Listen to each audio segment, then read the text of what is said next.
예, 안녕하십니까. 이제 첫 발표로 이제 해운 산업의 탄소 진입 영향과 추진 방안에 대해서 이제 설명드리겠습니다. 근데 오늘 이렇게 그 회의 시작하면서 보니까 오늘이 지구의 날이더라고요. 지구의 환경을 생각하는 날과 이제 오늘 이 발표하는 날짜가 이제 공교롭게도 이제 같은 날짜로 이제 설정이 됐고, 최근에 보면은 이제 여러 그 ESG 요소들 중에서 환경이다라고 하게 되면 기업의 어떤 비즈니스와 직접적인 연관되어 있는 기능, 이제 이렇게 이제 생각이 되고, 사회다라고 하게 되면 이제 이거는 이제 실제 회사의 그 일하는 방식, 또 사람을 대하는 방식으로 이제 많이 해석이 됩니다. 그래서 오늘은 이제 설명드릴 얘기들은 주로 이제 탄소 중립, 주로 환경과 관련되어 있는 이제 내용들로 이제 설명을 드리겠습니다. 크게 내용에 대한 구성은 이제 기후 대응이라고 하는 부분들이 이제 왜 대응이 필요한가 하는 게 이제 첫 번째 꼭지고, 네, 그렇다면 이제 탄소 감축, 탄소 중립 이 부분들에 대해서 어떻게 이제 추진하면 좋겠는가 하는 부분이 이제 두 번째 내용입니다. 세 번째 내용은 이제 해운사가 이제 현재 직면해 있는 고민들이 이제 어떤 부분이 있을까 하는 부분들로 이제 세 번째 자료를 준비했습니다. 첫 번째 이제 기후 변화 대응에 대한 이해 내용입니다. 기후 위기가 심각하다라는 얘기들을 지금 굉장히 많이 이제 주변에서 듣고 있는데, 이 부분들을 이제 최근에 가장 과학적으로 이제 보고서를 내는 기관이 IPCC, 기후 변화에 관한 정부 간 협의체 조직입니다. 최근 이제 가장 최근 나온 게 이제 6차 보고서까지 나왔는데, 작년 8월부터 올해 4월달까지 해서 최종 이제 보고서가 확정이 됐습니다.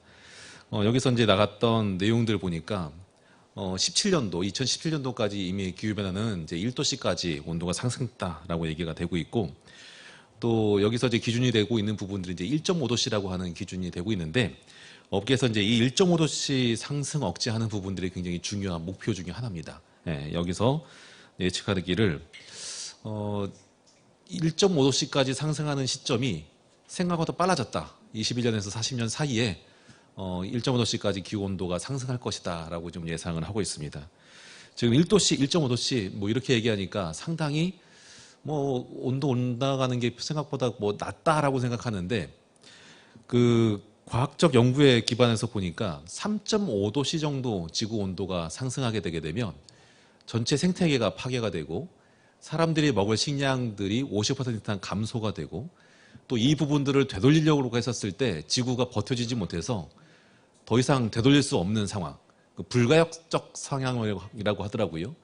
보통 이제 위기라고 하게 되면 어떤 기업과 정부의 활동으로 인해서 회복되는 경우가 상당히 많죠. 코로나도 이제 그런 과정들을 거쳤는데, 기후변화의 특성들이 한번 특정 임계치를 넘어서게 된다고 하게 되면 아무리 노력해도 지구가 원래 상태로 돌아가지 않는다는 겁니다. 그래서 이제 기후변화라고 하는 이 온도 상승으로 이제 대표되는 이 상황들은 이제 상당히 좀 중요한 상황이라 이제 인식이 되고 있습니다. 그리고 이제 놀랄 얘기는 이 3.5도씨를 넘어서 아무런 감축 노력 없이 지금과 같은 어떤 사업 활동, 기업 활동을 하게 된다고 하게 되면 5도씨 이상까지도 상승할 수 있다라고 하는 예상들을 내놓고 있습니다.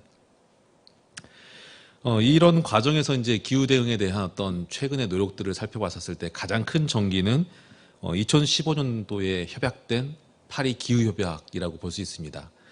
198개국이 합의가 됐었고, 또 이 부분들로 인해서 매 5년마다 국가 탄소 감축 노력 부분들을 이제 제출하게 돼 있습니다. 작년도에 우리 정부도 제출을 했죠. 연간 40%까지 30년까지 감축하겠다라고 하는 부분들로 제출한 바 있었습니다. 이런 과정에서 이제 여러 기업들도 이제 기후변화 부분들에 대해서 굉장히 많은 이제 노력들을 좀 하고 있는데, 특히 이제 이런 활발한 이제 활동을 하고 있는 그 지역이 EU, 유럽 쪽 지역입니다. 유럽 쪽에 있는 기업들을 보게 되면 소비재나 일반 제조업들에 대한 기업들 대상으로 본다고 하게 되면 30년 시점 기준으로 불과 얼마 안 남았습니다. 앞으로 7년 후 기준으로 해서 본인들의 탄소 중립 목표를 달성을 하겠다라고 이제 제시가 되고 있습니다. 이와 더불어 이제 미국이나 일본 기업 같은 경우는 40년에서 50년 정도의 시점을 기준으로 해서 탄소 중립 목표를 이제 설정을 하고 있고, 한국 기업 같은 경우는 작년부터 해서 좀 관심을 갖다 보니까 사실 평균을 내는 것 자체가 의미가 없는 정도입니다. 그래서 이제 이런 글로벌한 어떤 트렌드의 관점에서 본다고 하게 되면 이미 글로벌 기업들이 3년, 5년 전부터 준비해오고 있던 상황들을 우리 기업들은 지금 작년부터 준비하고 있다라고 하는 관점에서 본다고 하게 되면 또 시작이 또 상당히 좀 늦게 이제 진행됐다라고 볼 수 있는 것 같습니다. 그리고 또 이런 기업들의 노력의 관점에서 보게 되면 탄소 중립 관련돼서 글로벌하게 운영되고 있는 대표적인 기관이 한 3개 정도 됩니다. 첫 번째가 이제 SBTi라고 해서 과학적 기반의 감축 목표들을 설정할 수 있는 방법론을 제시를 하고 또 기업들에 대해서 이제 인증을 제시하는 이제 기구가 있는데 한 1년 전에 한 1000여 개 정도 이제 가입이 됐다라고 하게 되면 최근에 살펴보니까 이제 2,800개 한 3배 정도 이제 급속히 늘어나고 있는 현상들을 보이고 있습니다. 또 앞서 이제 협회장님 말씀 주셨던 아리백 이제 재생에너지를 100% 사용하겠다라고 하는 부분들도 보니까 한 약 1년 전에 한 260개 정도에서 최근 보니까 한 360개 정도로 이제 늘어났습니다. 그 이들 2개 기구들에 대해서 한국 기업들이 이제 가입하고 있는 비율을 보니까 SBTi는 2,800개 중에서 18개, 아리백은 360개 중에서 한 14개 정도로 해서 상당히 적은 비중임을 좀 알 수 있습니다. 또 마지막으로 이제 TCFD라고 하는 그 기후변화와 관련된 재무정보 공개 협의체가 있는데 1년 전에 한 1,500개에서 최근 이제 한 3,300개까지 늘어나서 기업들이 최근 작년 올해 들어서 굉장히 많은 노력을 하고 있는 것을 이제 얼핏 이런 그 글로벌 기관에 어떤 가입하고 있는 수준들로도 좀 살펴볼 수 있다라고 생각이 됩니다. 네. 다음 페이지는 이제 그 기후위기 중요성에 대한 부분들을 좀 살펴보기 위해서 세계 경제 포럼 WEF에서 발표하고 있는 글로벌 리스크 레포트 10년치 그 중에서 탑5 리스크 부분들을 한번 살펴봤습니다. 2010년도 부분에서 본다고 하게 되면 주로 이제 뭐 경제, 그다음에 뭐 질환, 규제 뭐 이런 부분들로 주로 이제 구성이 되면서 2017년부터 기후변화 관련된 리스크가 이제 등장을 하기 시작합니다.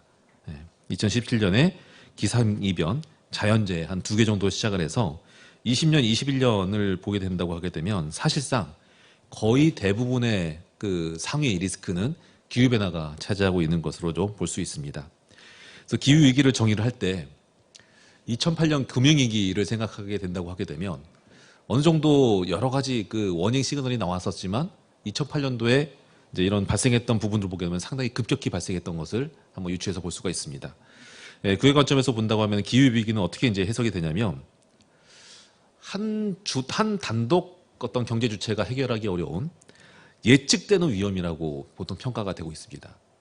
그래서 이제 이런 부분에서 보게 되면 이제 2가지 키워드가 이제 상당히 중요한데 단독으로 해결하기 어렵다. 공동으로 협약을 해서 공동으로 이제 해결해야 된다라는 그런 위험이고 그리고 어떤 상황이 되면 어떤 일이 벌어질지 이미 예측된다라고 하는 부분도 이제 상당히 중요한 것 같습니다. 그래서 최근에 이제 보게 되면 유럽이나 미국이나 일본 기업들이 상당히 적극적으로 움직이고 있습니다. 그리고 이 부분들에 대해서 일정 수준에 다다르게 된다고 하게 되면 이들 기업들이 일종의 무역장벽 형식으로 이런 기후위기에 대한 어떤 대응 수준이라든가 ESG 대응 수준이라고 하는 부분들이 작동될 것입니다. 이런 시점에 다다랐었을 때 한국 기업들은 이제 어떤 상황이 될까?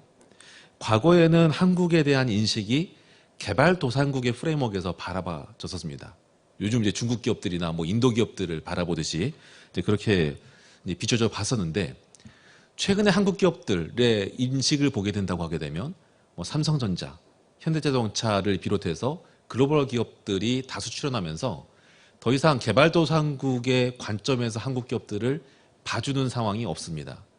소위 말하는 어떤 무임승차가 가능한 이제 상황이었던 그 상황들이 최근 들어서는 이제 이런 부분들은 이제 인정해주지 않고 글로벌한 어떤 선진국이나 글로벌한 선도 업체들이 하고 있는 사항들에 대해서는 예외 없이 한국 기업들을 따라라라고 하는 상황으로 벌어지고 있습니다.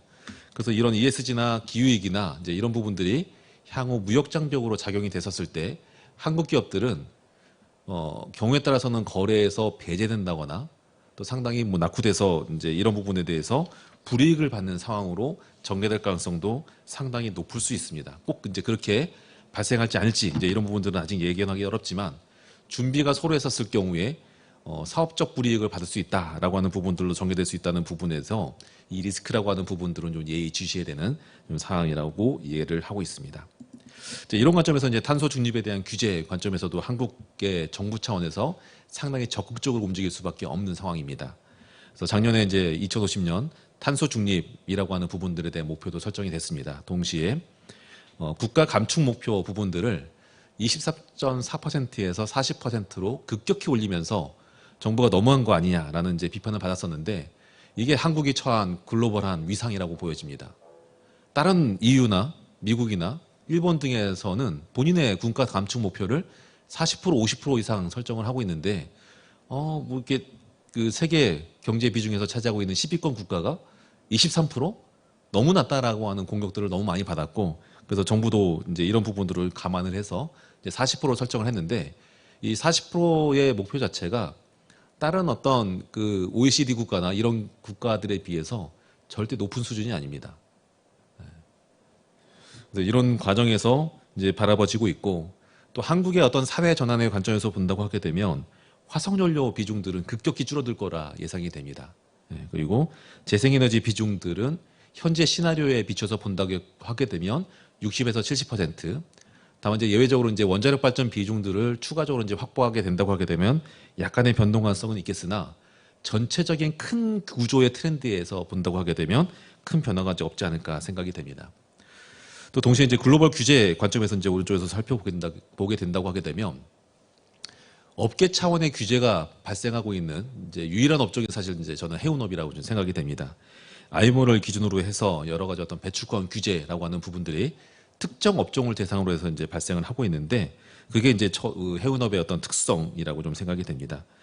그리고 작년도에 EU에서 Fit for 55라고 하는 그 프로그램 패키지를 이제 발표를 했는데 여기서 해운업이나 항공업이 배출권 규제 대상으로 이제 처음으로 이제 포함이 됐습니다. 그래서 향후에 그 EU에서 운항을 하고 있는 그 글로벌 선사 같은 경우는 이제 배출권 부분에 대해서도 직접적 규제 대상이 이제 들어가게 되고 또 올해 4월달 보니까 그 EU에서 항공 부분에서 사용하는 연료에 대해서 SAF 지속가능 연료 사용 의무화가 됐습니다.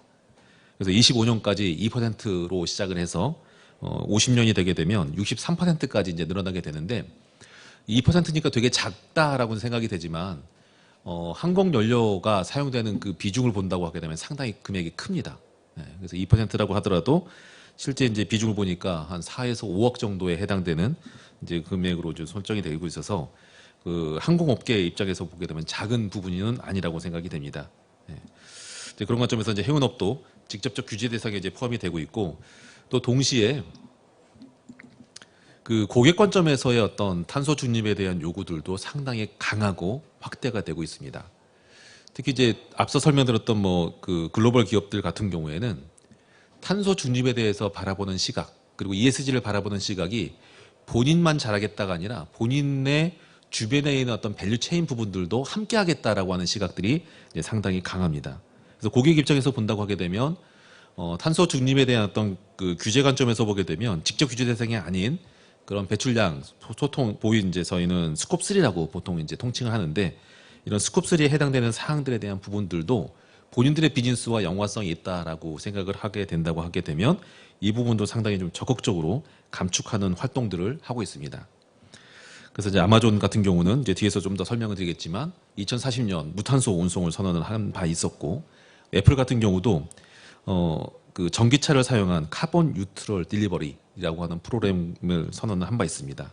그래서 포스코나 또 그 자동차 메이커에서도 이제 이런 탄소 감축이라고 하는 부분들을 공급망 대상 또 물류 대상까지 확대하겠다라고 하는 부분들로 이제 선언을 하고 있어서 해운 선사 입장에서 본다고 하게 되면 고객의 비즈니스에 직접적인 영향을 줄 수 있는 요소가 이제 탄소 감축이라 이제 보여집니다.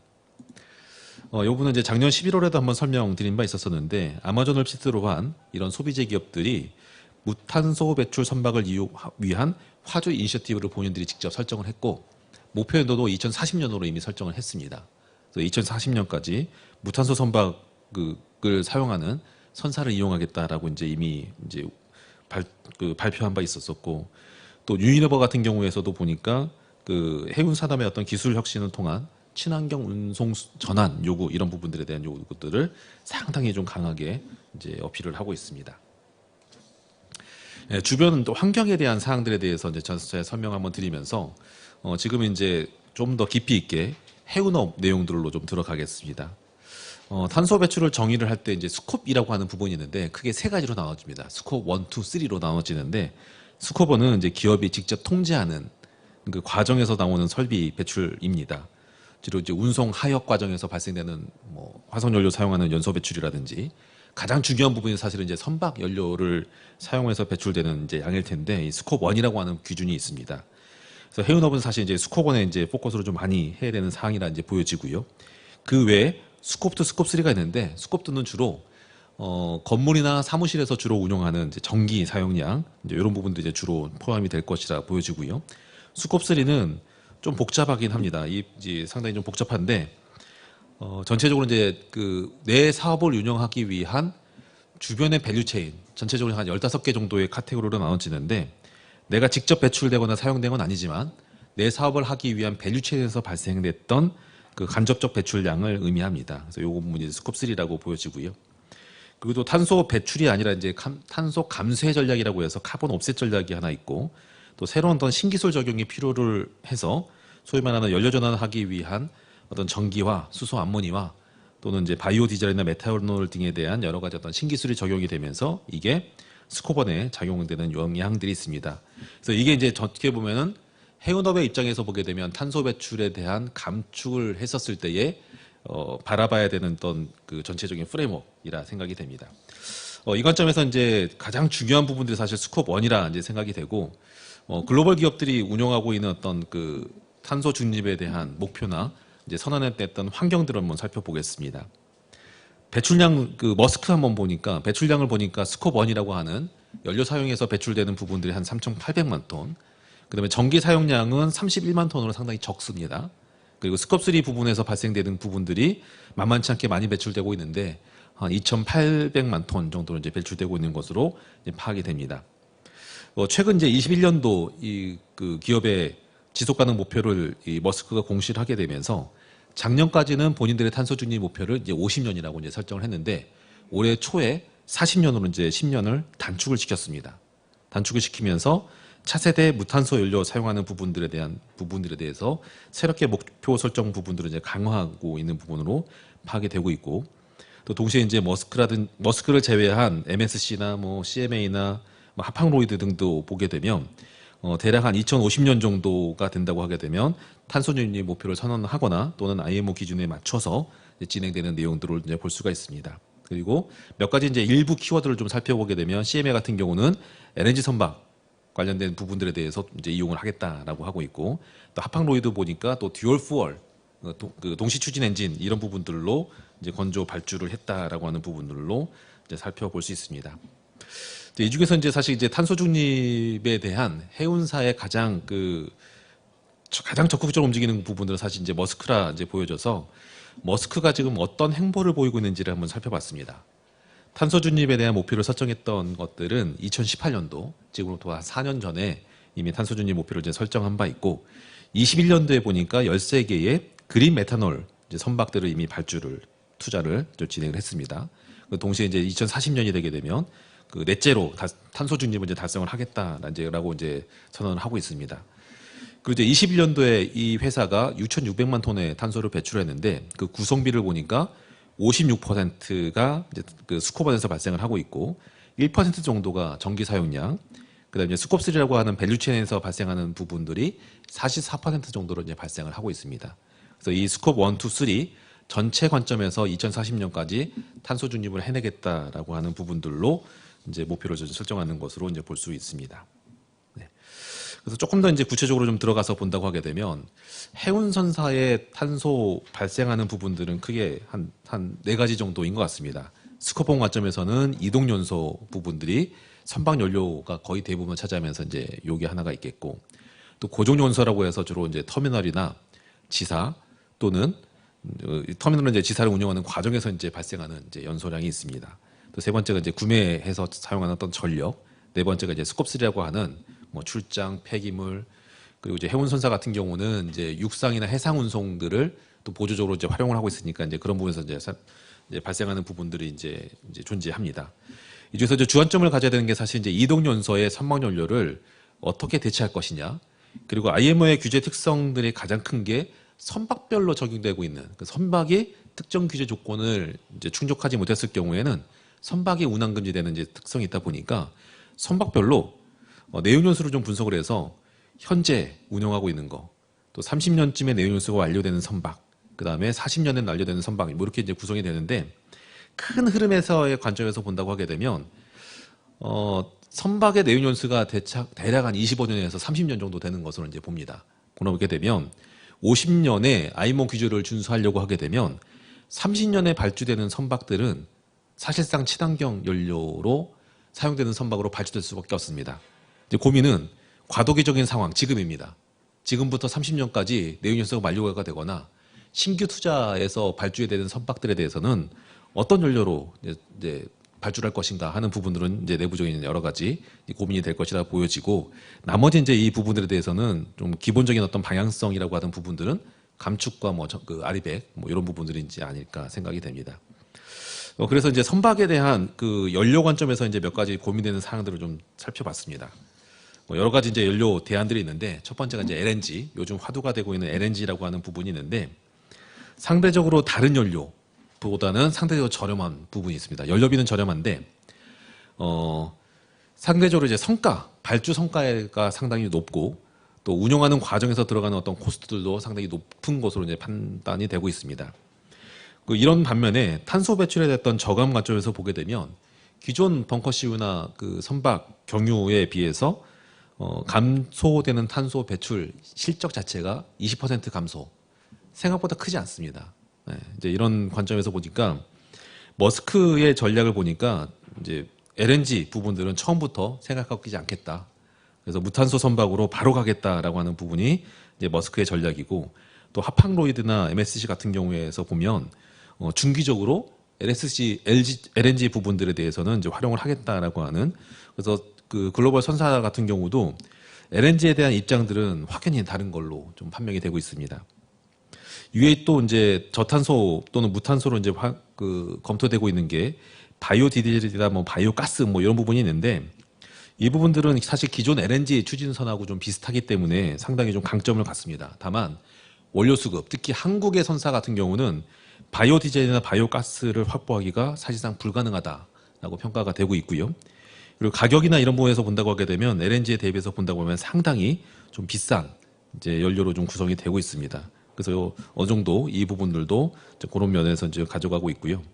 그러다 보니까 이제 친환경 연료로서 그 한국 기업 입장에서 이제 선정할 수 있는 부분들은 메탄올, 암모니아 이 두 가지 부분들은 이제 압축이 될 것 같은데, 메탄올은 앞에 설명드렸듯이 머스크가 지금 이제 선도하고 있는 상태고, 암모니아 부분들에 대해서는 또 이제 상당히 좀 중요한 연료원으로 보고 있는데, 암모니아가 친환경 연료로 이제 대두가 되고 있는 이유는 수소가 생산이 되게 되면 이 수소에 질소를 붙이게 되면 암모니아를 쉽게 만들 수 있습니다. 그리고 이 수소가 그린 수소, 소위 말하는 어떤 재생에너지로 생산된 전기를 가지고 전기 부대에서 생산된 이 그린 수소를 가지고 활용이 된다고 하게 되면 100% 무탄소 연료로 이제 확정을 받을 수가 있습니다. 다만 이제 메탄올이나 암모니아가 이제 고민이 되는 이유는 상당히 좀 유독한 그 독성 물질에 해당이 되고 있고, 또 동시에 아직까지 좀 기술이 제대로 이제 확보되지 않은 상황, 그리고 벙커링 하려고 하게 되면 이런 메탄올이나 암모니아를 취급을 해서 벙커링 할 수 있는 인프라가 터미널 등에 갖춰져야 되는데, 아직까지 이런 생태계가 갖춰져 있지 않은 상태입니다.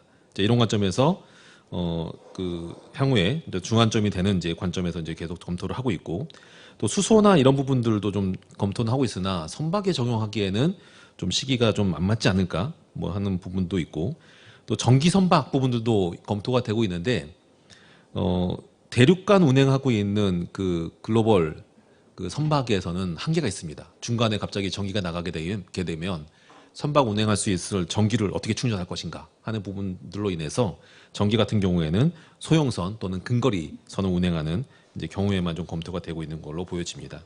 그래서 핵심적으로 저희 그 해운선사 입장에서 바라봤었을 때 고민해야 될 그 연료 그 종류로는 LNG에 대한 고민들을 과도기로 쓸 것인가 말 것인가 하는 부분, 그다음에 이제 무탄소 연료 관점에서 본다고 하게 되면 바이오 부분에 대해서는 한국 기업의 선택지가 별로 없다라고 보여지게 되면 메탄올이나 암모니아 관점에서 어느 게 더 유리한가, 그리고 글로벌한 트렌드가 어떻게 갈 것인가 하는 부분들에 대해서는 좀 면밀히 좀 지켜봐야 되는 요소라 생각이 됩니다. 이 관점에서 이제 마지막 이제 자료 중에서 그러면 해운 선사가 지금 가지고 있는 고민이 뭘까들을 10년 단위로 한번 좀 잘라봤습니다.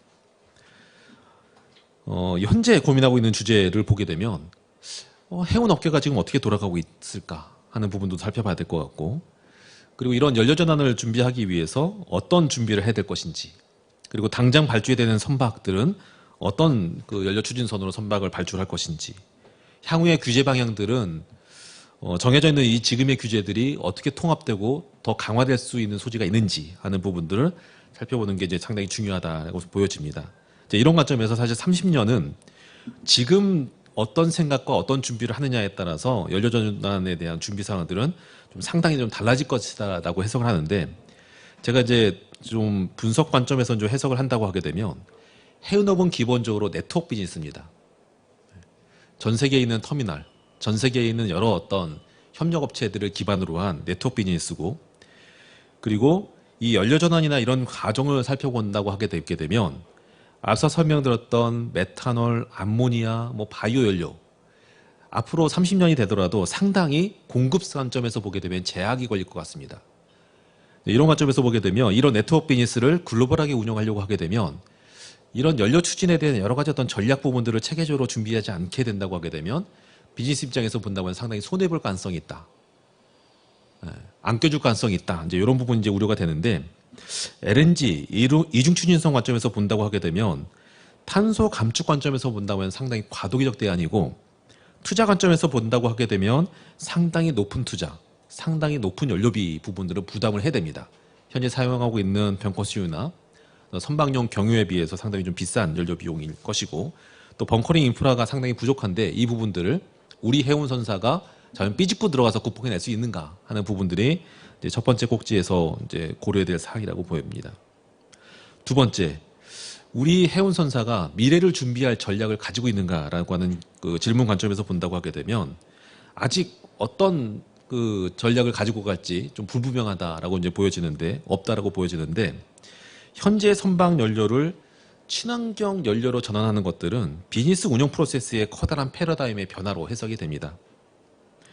그리고 이런 전환 과정에서 어떤 다양한 시행착오를 겪을 수밖에 없겠고, 또 실무적인 어떤 운영 노하우 부분들이 사실상의 어떤 경쟁력을 좌우할 수도 있을 텐데, 이런 어떤 연구와 전략이 우리 한국의 해운선사 관점에서 본다고 하게 되면 상당히 부재한 상황으로 이제 평가가 되는데, 또 이런 전략이 없다고 하게 되면 앞으로 다가올 30년과 40년의 경쟁 환경 관점에서 본다고 하게 되면 글로벌 그 해운선사 대비해서 본다고 하게 되면 상당히 좀 불이익을 받을 수 있는 가능성도 없지 않아 있다라고 생각이 됩니다. 세 번째는 좀 더 그 시각을 넓혀서 해운선사가 아니라 해사산업 전반, 예를 들면 한국 조선업과 어떻게 협업하고 연계할 수 있는 전략을 펼칠 것인지, 또 친환경 연료라고 하는 희소한 자원들을 어떤 새로운 신산업 관점에서 본다고 했었을 때 어떻게 이런 연료를 우리가 확보할 수 있을지 하는 부분들에 대한 전략들이 해운선사의 어떤 전체 밸류체인 관점에서의 진지한 고민의 주제라 생각이 됩니다. 그래서 이런 고민들을 가지고 올해 또 내년 좀 전략적 기반 관점에서 계속해서 어떤 시장 트렌드에 따라서 업데이트 해나가는 그런 해운선사와 나중에 이런 부분들이 확보됐었을 때 움직여야겠다라고 하는 해운선사, 이 두 가지 케이스로 본다고 하게 되면 어느 해운선사가 앞으로의 시장들에 대해서 불이익 없이 또는 경쟁력을 가지고 이제 사업을 펼쳐나갈 수 있을지 하는 부분들은 좀 어느 정도 좀 잔명하지 않을까 생각이 됩니다.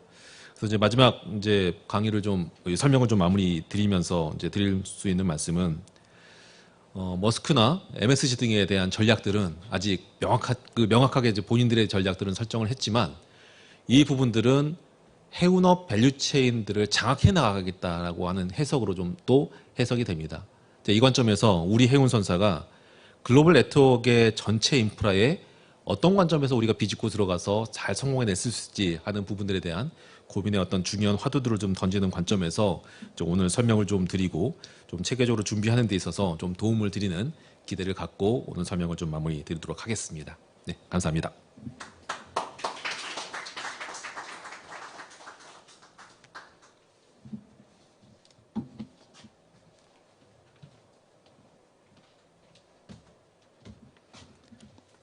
네, BWC 윤영창 전무님 고맙습니다. 유럽이나 일본을 비롯한 선진 ESG 경영국들 대비 한국이 4, 5년 뒤처져 있다. 그런데 머스크가 2040년까지 넷제로 추진 연료를 중간에 LNG 추진선을 거치지 않고 2040년까지 넷제로 추진선을 바로 추진 중에 있다. 그래서 나중에 그런 것들이 무역은 물론 해운에서 장벽이 될까봐 걱정된다. 이런 말씀하셨습니다. 두 번째 발표를 곧 들으시겠는데요. 두 번째 발표는 김현장의 ESG 경영연구소 김동수 소장님이십니다. 김 소장님 부탁합니다.